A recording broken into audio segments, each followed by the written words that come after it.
It's your boy Jimmy Blue, Mr. All Access Elite Boxing, reporting live from Frisco, Texas. I'm here with one of the best trainers in the world, Coach Derrick James. How you doing, Coach? Good. How you doing? What's up, brother? I'm doing great, man. Listen, Coach, you're here. You were sitting ringside. We're here at the DAZN fights. MIKEY GARCIA, Jessie Vargas. It was a great fight. It was a great turnout. Errol Spence fought in this arena twice. Once.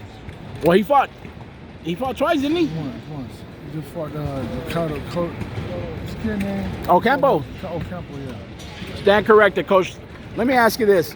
Break down the fight. What did you see in MIKEY GARCIA that impressed you tonight with the Jessie Vargas fight? It looked good. His defense was good. His counter punches was great, and he broke him down pretty good. You know, I mean, you guys were you were sitting ringside. I know that when we spoke, Coach, about a year ago, you mentioned to me that even when Errol fought MIKEY, you watched more film on MIKEY than you did with any other opponent. Did you see any adjustments as from Errol's fight as opposed to this fight with Vargas? From a trainer standpoint. I didn't watch it like that.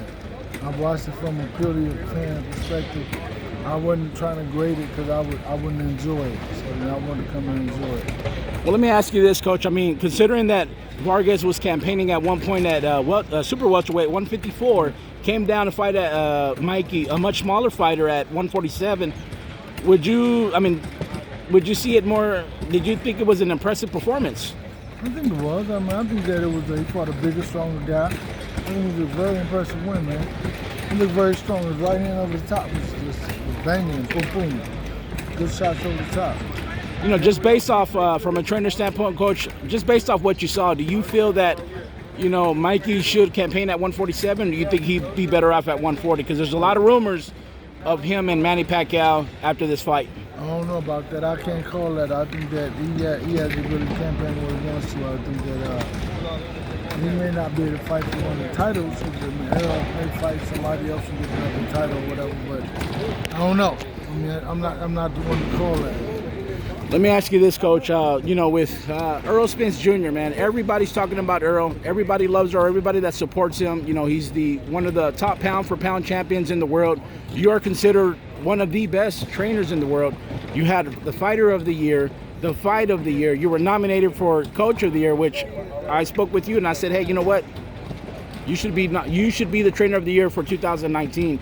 Do you feel that as a trainer and as you know, you having some of the best fighters, that you get your just due in the sport of boxing, or you think it's just more politics that's involved? I think that I do, but I think that if I was louder, more obnoxious, more demeaning, more butthole, I would probably get more recognition and more, you know, but because I don't really talk a lot, I don't talk a lot of trash about a lot of people, and, you know, I don't play the villain, you know. And I think that may be one of the reasons why. But it's okay though, because I mean, my job is not to necessarily get my just due. My job is to keep my guys winning. As long as they keep talking about Errol Spence, Jamel Charlo, and soon to be Burley Brooks, that's all I got to care about. You know, everybody that I speak to, Coach, whether it be guys that you work with, guys in the past that you work with, everybody says the same thing, that you're a master teacher. You're really, really big on teaching the fundamentals, teaching the little things to make fighters great. Where do you learn that from, Coach, as far as a coach on the highest level? I think that I want to remember as a fighter that I wanted to know things that I didn't know as a fighter, that it wasn't taught to me or told me. So as a teacher, I have to make sure I fill in those plugs. The worst thing a fighter can ever do is go into a fight and not know what to do and not know what he's doing and just be fighting off natural talent and ability. That can get you so far. When you meet a guy like MIKEY GARCIA, very skilled, it won't help you. See what I'm saying? So you gotta have that, you have to be taught. Let me ask you this, Coach. I know you were ringside. Chocolatito, one of the best pound-for-pound fighters in our era. You know, he was coming off a knockout performance, his last fight. He comes in here, fights from my understanding, one of the longest reigning champion from the UK, Yafai, man. This guy came to fight. Chocolatito, during fight week, I told everybody, man, he was very humble. There was something different about him. He had a very Holy Spirit about him, a la Manny Pacquiao. And you can feel something in the energy, something in the atmosphere that really carried him throughout this fight. How would you assess his performance, Coach? He looked great. I don't know if it was spiritual or not, but he obviously was very, very technical, Yes, very sir. skilled. I mean, he's a very complete fighter. He throws the right punches at the right time. He's not wasting his punches. He's not wasting his shots. Very defensive minded, very skilled. And I never really seen him fight. I kept saying, man, that guy can fight. He's really good. And he kept working. Pow, pow, pow. He looked really good. That's right. Let me ask you, Coach. Obviously, Deontay Wilder, Tyson Fury last week, everybody's talking about it. The whole boxing world is talking about it. As I tell everybody, listen, everybody in the sport of boxing, some point in life, they take a loss. That's, you know, if there's no struggle, there's no progress. You know, do you feel that it's fair, man, for boxing fans, the media, and just the whole boxing world to criticize fighters when they suffer their first defeat? No, because the media hasn't suffered their first defeat. Because you can't talk about somebody losing until you lose. And you're never been in the ring, never had a fight before. So you just have empathy and sympathy for the guy, but you can't criticize the guy when you've never been punched in the face, punched in the mouth, injured, hit with a good shot, wobble, and keep fighting, knock down me. It's like a guy with a knockout record, very bad upside down record, can say what he want to say. But the guy who never had a fight, I mean, really, like, he's not an expert.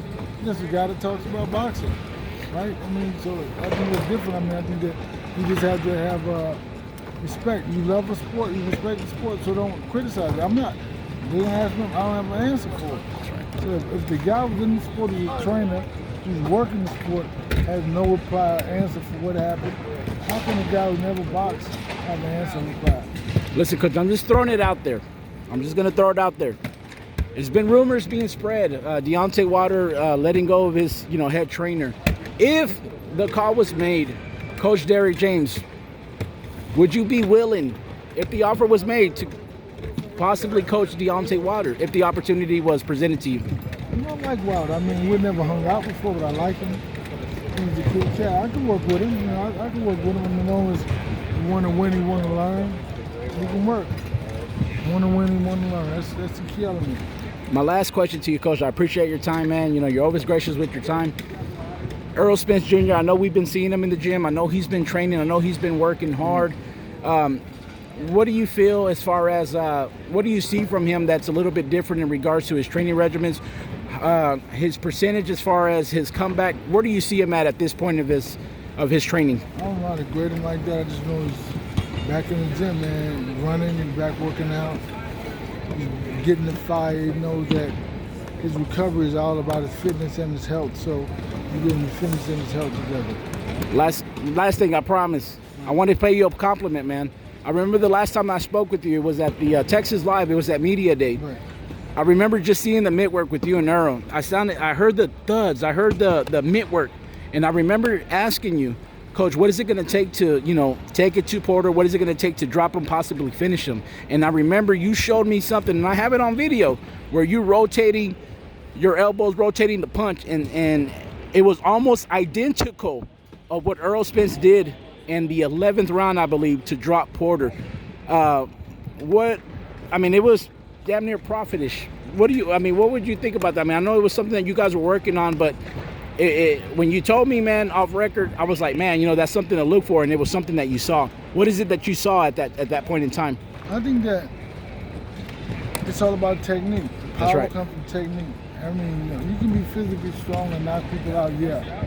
But guys who are not big punchers, you rotate. Use Yes. your body. Errol's a big puncher, and he still rotates and turns his body. So what does that mean? Punches are twice as hard, man. So yeah, it's good. Is there any last shout-outs that you want to give to any of your fans, any of your family, anybody that's back home and watching? Shout out to everybody, my family, my wife, my kids, my brothers, and everybody in Dallas, man. Everybody all over the world show me love, and also the people who really hate me the most. You know who I'm talking to. It's your boy, Mr. Jimmy Blue, Mr. All Access Elite Boxing, with one of the best trainers in the world, Derrick James, signing off. Thank you.